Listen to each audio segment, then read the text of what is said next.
Bonsoir et bienvenue dans le 7-8. Et ce soir, tout d'abord, une page environnement avec l'interview que nous a accordé Jean Jouzel. C'est le co-prix Nobel de la paix. Il l'a obtenu en 2007 avec le GIEC, le groupement d'études sur le climat. Il viendra nous apporter son regard d'expert sur le réchauffement climatique. Nous tenterons une liaison satellite avec le skipper versaillais Tanguy Delamotte, engagé dans le Vendée Globe. Et puis dans votre rubrique, Valérie Auribeau, bonsoir. Il sera question d'une entreprise guyancourtoise qui a trouvé son créneau. C'est le moins que l'on puisse dire. Absolument, via le logiciel de modélisation Modelio.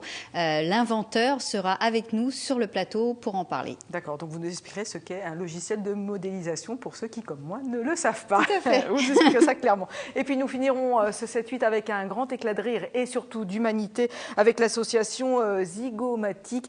Ses membres interviennent au sein d'hôpitaux auprès d'enfants malades. Mais tout d'abord, comme tous les soirs, ce qu'il faut retenir de l'actualité de la journée. La grève, tout d'abord, des agents du PAM, le service d'aide à la mobilité. Les salariés réclament des hausses de salaire, notamment 34 sur 50 auraient cessé le travail. Pardon. Et puis la Star Academy version Énergie 12, c'est parti pour une saison. Les téléspectateurs pourront découvrir, je m'en étouffe, le premier prime, ce sera ce jeudi soir. Le lieu choisi, vous l'avez vu, c'est Châteaufort et cela demande une certaine organisation. Comment, d'une idée somme toute logique, une petite entreprise est devenue leader sur son marché? La belle histoire de Softeam à Guyancourt. Grâce à un logiciel informatique dédié aux développeurs, la société a conquis le monde et emploie 700 salariés. Puis réduisons nos déchets. L'opération se déroule à Elancourt. Des enfants d'un centre de loisirs ont été sensibilisés au compostage, le tout de manière très ludique. Voilà, tout cela est à découvrir notamment dans le 7-8 et puis dans la boucle actu à 20h. Nous démarrons tout de suite avec notre fait du jour.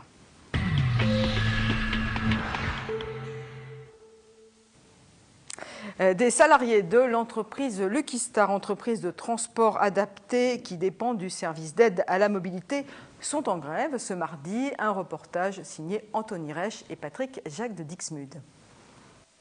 Spécialistes du transport de personnes à mobilité réduite, ils se retrouvent à pied. Les salariés de Lucky Star contestent les inégalités salariales au sein de l'entreprise et regrettent la remise en cause de leur statut de non-remisant. En clair, ces employés pouvaient jusqu'à présent rentrer à leur domicile avec leur véhicule professionnel. En grève depuis hier soir, ce mouvement a des répercussions sur les services proposés par l'entreprise. On a à notre charge des personnes à mobilité réduite, on a conscience de la gêne qu'on occasionne. Ça a été l'extrême limite, le fait de déclencher une grève. Ça a été pour nous vraiment une situation, on va dire, extrêmement difficile. Maintenant, je pense qu'à la direction de prendre ses responsabilités. Certains usagers se plaignent de récents dysfonctionnements. Il y a quelques semaines, cette cliente n'a pas été ramenée à son domicile par son chauffeur après son activité. Ce service lui coûte pourtant près de 90 € par mois.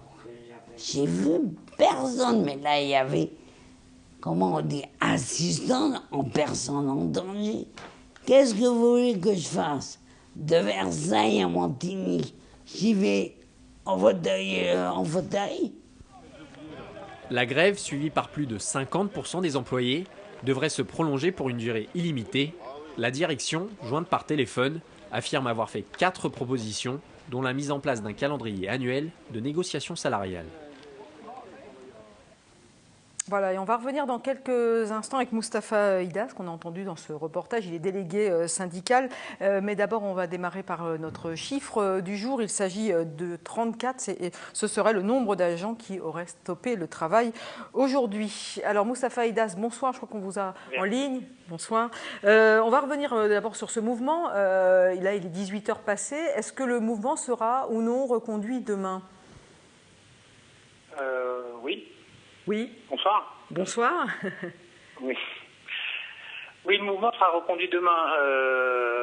Ce soir, les seules avancées sont sur le statut de non-remisant. Alors, non-remisant, qu'on précise bien, c'est-à-dire que jusqu'à présent, vous aviez un véhicule que vous pouviez utiliser pour rentrer chez vous, entre guillemets, si c'est bien ça l'explication, et ce ne serait plus le cas demain. Disons que notre travail démarrait au pied de nos maisons, de nos demeures.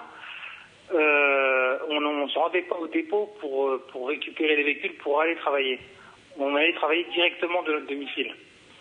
Ce statut-là a été remis en question à partir du mois de septembre par le recrutement de conducteurs à temps partiel en contrat en CDD. Je vous entends très mal, hein, malheureusement. Oui, moi, je vous entends bien. Je crois qu'on vous entend bien. Il n'y a pas de problème de notre côté. Voilà. Alors, je vous dis, la seule avancée, c'est que la direction est prête à acter le fait qu'on maintienne nos statuts de non-remisants. Sinon, on n'a toujours rien sur le plan, sur l'aspect financier. La direction vous a fait 4 propositions, notamment de mettre en place un accord, une grille salariale, en tout cas des négociations salariales annuelles. Est-ce que ça vous convient ou pas? Disons qu'il n'y a rien de concret. Oui, effectivement, elle nous a conviés à des négociations annuelles obligatoires sur les NAO, sans pour autant nous garantir un quelconque résultat. Au niveau du... Oui. Oui. Pardon, au niveau du nombre de grévistes, vous annoncez 34 grévistes sur 50. Est-ce que c'est des chiffres que vous confirmez? Je confirme et je maintiens. Demain, il y aura également 34 grévistes sur 50. Alors, quelles conséquences pour les usagers? Quels conseils surtout on peut donner à ceux qui font appel à ce service? Parce que ce sont des personnes souvent en difficulté. Disons qu'il serait préférable qu'ils puissent anticiper un maximum leur déplacement, ou voire même les retarder. L'idéal pour nous, ce serait que la direction prenne ses responsabilités, bien sûr. On a conscience de pénaliser l'ensemble des usagers. On aurait souhaité agir autrement, notamment par des propositions concrètes, chose que ce soir, nous n'avons pas obtenues. Je répète, sur les 4 propositions que la direction nous fait ce soir, 3 existaient déjà, disons. Le décontingentement, ça existait depuis le mois de mars dernier. Seulement, ils ne veulent pas, en contrepartie du décontingentement. Je ne sais pas si c'est clair pour l'ensemble de vos téléspectateurs.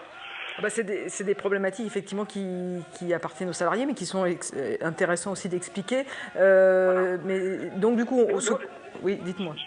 Je vais essayer de vous expliquer assez simplement. Rapidement. Disons que les heures supplémentaires génèrent finalement des repos compensateurs à un certain niveau. Au-delà de 130 heures supplémentaires, chaque heure supplémentaire travaillée génère 1 heure de repos compensateur. Afin d'éviter que les salariés obtiennent des repos compensateurs, la direction a fait intervenir des contrats à durée déterminée dans l'entreprise. Elle nous demande aujourd'hui de déplacer ce contingent d'heures supplémentaires nécessaires à l'obtention des repos compensateurs de 230 à 220. Cette proposition, nous sommes prêts. Donc ça veut dire en gros moins d'argent à la fin du mois. Ça se résume comme ça. Ça veut dire moins de repos pour toujours plus de travail. D'accord. Et nous, on est prêts à la signer, mais on demande une contrepartie financière. D'accord. Est-ce que vous avez un prochain rendez-vous prévu avec votre direction? On a compris que la grève était reconduite demain. Est-ce qu'il y a un rendez-vous prévu avec votre direction prochainement? Demain, on sera sur le site, donc on va voir s'ils vont nous recevoir. On continue, vous savez, on essaie de forcer le dialogue à l'heure où on est, madame. D'accord. Écoutez, merci en tout cas Moustapha Haïdaz d'avoir répondu à nos questions. Et donc on a bien compris que la grève au niveau du service PAM, donc plan à l'aide à la mobilité, était reconduite en tout cas pour demain, mercredi. Nous allons continuer ce 7-8 avec un sujet plus léger. Voilà, transition n'est pas facile.